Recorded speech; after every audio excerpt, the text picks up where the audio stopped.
Alexa, tea time.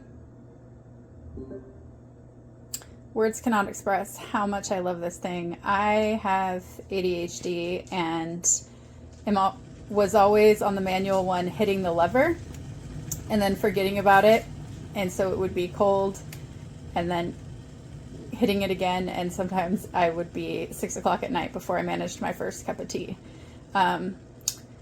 And this maintains temperature. It doesn't stay at 212. It stays around, I think, 200. And you can set different temperatures. I just do 212 because that's the right temperature for black tea. Anyway, highly recommend. This thing has been a life changer.